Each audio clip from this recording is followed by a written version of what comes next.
Hai good people, ini adalah nama kelompok kami dan dosen pengampu. Dengan judul Pengawasan Koperasi, silabus 10. Pengawasan koperasi merupakan struktur koperasi di samping rapat anggota dan pengurus koperasi di Indonesia.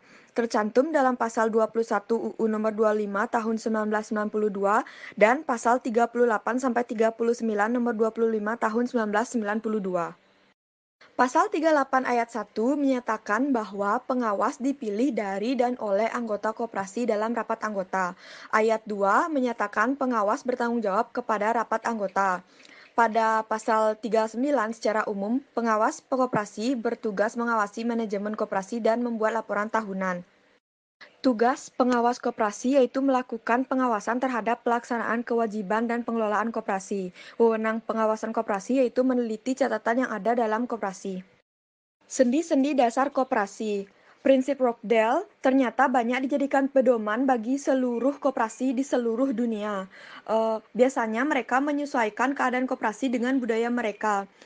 Contohnya seperti Koperasi Indonesia sebagai organisasi ekonomi yang berwatak sosial.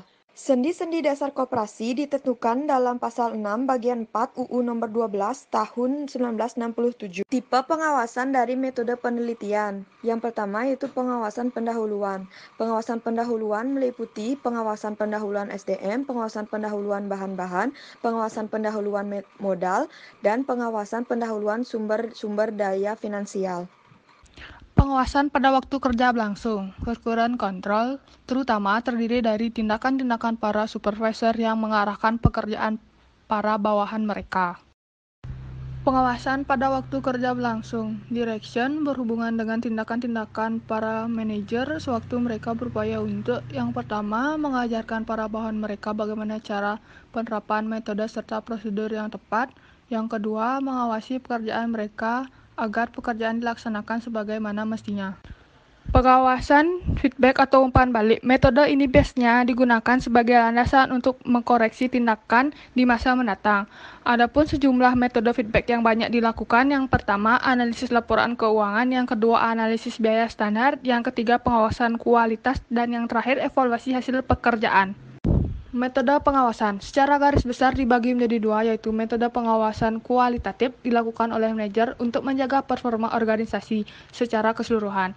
Metode pengawasan kuantitatif biasanya digunakan untuk mengawasi kuantitas maupun kualitas produk.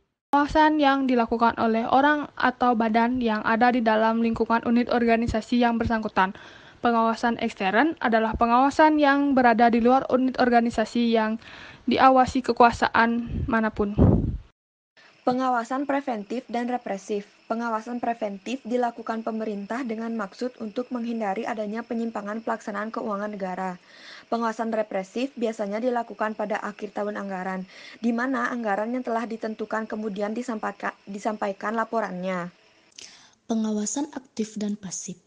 Pengawasan aktif adalah pengawasan yang dilaksanakan di tempat kegiatan yang bersangkutan. Pengawasan pasif adalah penelitian dan pengujian terhadap surat-surat pertanggungjawaban yang disertai dengan bukti-bukti penerimaan dan pengeluaran. Pengawasan kebenaran formil menurut hak dan pemeriksaan kebenaran material. Kebenaran formil adalah pemeriksaan terhadap pengeluaran apakah telah sesuai dengan peraturan dan hak itu terbukti kebenarannya. Pemeriksaan material adalah pemeriksaan terhadap pengeluaran apakah telah memenuhi prinsip ekonomi. Manajemen koperasi. Manajemen adalah proses perencanaan usaha-usaha para anggota organisasi agar mencapai tujuan organisasi yang telah ditetapkan. Yang membedakan manajemen koperasi dengan manajemen umum adalah terletak pada unsur-unsur manajemen koperasi yaitu rapat anggota, pengurus, dan pengawas. Proses perencanaan dalam koperasi. Fungsi perencanaan merupakan fungsi manajemen karena merupakan dasar bagi fungsi manajemen yang lain.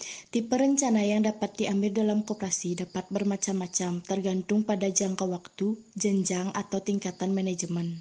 Struktur organisasi dalam koperasi. Pemilihan bentuk struktur organisasi koperasi harus disesuaikan dengan macam usaha, volume usaha, maupun luas pasar dari produk yang dihasilkan. Pada prinsipnya, semua bentuk organisasi baik, walaupun masing-masing mempunyai kelemahan. Pengarahan.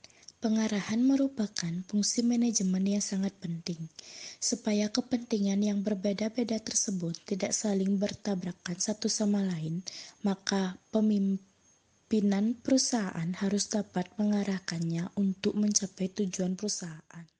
Manajemen kepegawaian mencangkup 1. Mendapatkan pegawai yang mau bekerja dalam koperasi. 2. Meningkatkan kemampuan kerja pegawai. 3. Memberikan saran-saran atau usul-usul perbaikan. Pengertian dan tujuan pengawasan. Pengawasan adalah suatu usaha sistematik untuk membuat semua kegiatan perusahaan sesuai dengan rencana. Tujuan pengawasan agar pelaksanaan kegiatan sesuai dengan rencana yang sudah ditetapkan. Hubungan kerja antara manajer dengan pengurus dan pihak lain. Manajer koperasi hanya boleh mengerjakan sesuatu kalau diberi kewenangan oleh pengurus. Misalnya dalam berhubungan dengan bank, manajer hanya boleh mengadakan kontak dengan bank untuk hal-hal yang diizinkan oleh pengurus.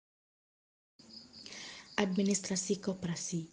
Penyelenggaraan administrasi yang baik mempunyai suatu tujuan, yaitu efisiensi, untuk memenuhi kebutuhan akan modal.